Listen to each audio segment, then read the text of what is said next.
Nobody's talking about this. This was published 5 days ago about my representative, Marie Internment Camp Perez, by the New York Post. Democrat Marie Internment Camp Perez's wild past of fetish parties, chemicals, and gruesome chicken stunts. The article reads, a blue-collar Democrat running to keep her seat in rural Washington has a secret chemical-fueled past filled with kinky fetish parties, nudism, and an alleged fondness for nitrous oxide whippets. Before Representative Marie Gluesenkamp Perez took control of Washington's Trump-friendly 3rd Congressional District outside of Portland, she was a budding college politician who presided over a latex fetish ball, chemically saturated nude frolics, and even an LSD giveaway, according to social media posts unearthed by the California Post. Ex-roomies have further alleged that the damn rising star was an avid dumpster diver who offered spoiled avocados in exchange for rent while crashing in a friend's crawl space, and once sawed a chicken's head off during an ill-fated experiment in urban farming. To be fair, we all have pasts. Perez, who attended the ultra-liberal Reed College in Portland, Oregon, was a student senator who helmed the Finance Committee in 2012. The Student Senate's posts on X from the time show Gluesenkamp Perez securing $4,000 to throw a latex-heavy fetish ball featuring a DJ in a darkroom.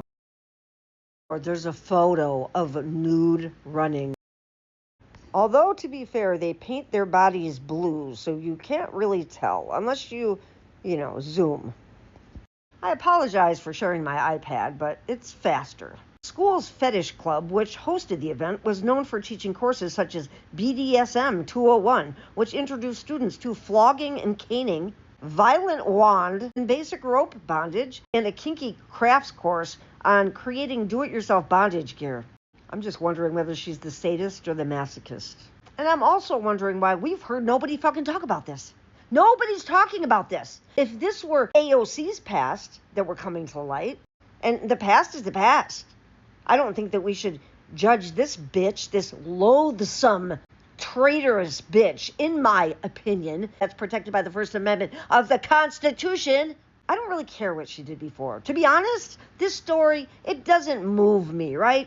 Don't care. Done all of this stuff myself. Doesn't matter. But the fact that it comes out and we're not hearing anything about it. And I know for a fact if this were a story about AOC, Fox News would be giving itself fucking mini strokes over this shit. But if it's somebody that votes with Trump most of the time, I mean, hell, she voted to censure Al Green. She voted for the Lake and Riley Act. She voted for the SAVE Act.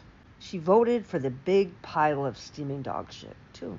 She's basically just blue MAGA. She's turning into a modern-day Kirsten Sinema, well, except she's in Congress instead of the Senate. She's not a Democrat. She's not voting like a Democrat, and this is not the time for centrists. Centrists are flipping out because of the Democratic Socialist victories. They're freaking out, and they should be, because Democrats, you fucking centrist Dems, you didn't deliver for the people. We had fucking Biden in office for 4 years, and you could have done some stuff with that time, but you didn't. You didn't even secure executive power. So, here we are. And we, including myself, as what used to be the Democratic base, we don't trust you anymore. We need progressives in office, is what we need. All the people that Fox News is terrified of, that's the way forward. Because if they're terrified of them, that means they're the way forward. I mean, this article goes on. She also fought to secure funding for the raunchy Ren Fair, an annual campus festival that includes a freewheeling nude jog by groups of students calling themselves Picts, who don body paint before putting their genitals on full display for groups of alumni. I mean, college is crazy, right?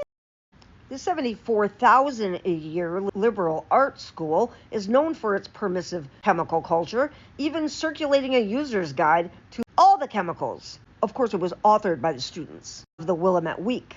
So Gluesenkamp Perez's Senate offered an LSD giveaway in 2012 at the Student Union and promoted Nitrogen Day, when students would gather to do nitrous oxide, also known as whippets, on the quad. On a January episode of podcast Coexist, Inc., Isaac Egger claimed that the future Congresswoman crashed on their couch after a breakup before relocating to an attic hovel above the garage. She claimed she couldn't afford the $75 a month he was charging, and she attempted to barter old fruit and meat in exchange for rent, once offering 4 feet of rotten avocados. He said, the kind of avocado where you can't even turn it into guacamole or anything. And she's like, here's rent, the ex-pal recalled. And I was like, absolutely not. She would literally never pay rent, he added. Egger described Gluesenkamp Perez as a Portland dumpster diver who even brazenly decapitated a chicken as horrified roommates frantically Googled humane ways to kill the animal. Is she related to Chrissy Nome? She was also allegedly known to peddle extremely low-quality smoke out of a van after graduating from Reed, according to investigative journalist Dan Boguslaw, who also attended Reed College. The origin of the dirt weed was unknown, Boguslaw reported on the Insurgents podcast, but the fledgling Dem power broker is alleged to have moved large quantities of low-quality cannabis by loitering around Reed's campus. Gluesenkamp Perez graduated from Reed College in 2012 and was a thoughtful, creative student with a reputation for being down for anything, according to a profile in the school's alumni publication. He later served on the Washington Democrats Executive Committee, helping to pass a platform that included decriminalizing drugs and schmex work. The Congresswoman didn't respond to a request for comment. Really? She didn't? Gluesenkamp Perez shocked the nation in 2022 when she flipped her rural district, defeating Republican Joe Kent and pitching herself as a blue-collar Democrat problem solver. It was more that we hated Joe Kent and knew how dangerous he was. It was a harm reduction vote. She infuriated progressives by crossing party lines to vote for the Department of Homeland Security funding package that included $10 billion for ICE. She says, the Department of Homeland Security is extremely important to my community. I'm in your community. How come I didn't know that? I could not in good conscience vote to shut it down, she said at the time. Now running in a tough re-election fight against Republican Senate Minority Leader John Braun. She's also running against another Democrat named Henrich. We all must vote Henrich if you live in this district. I know I am.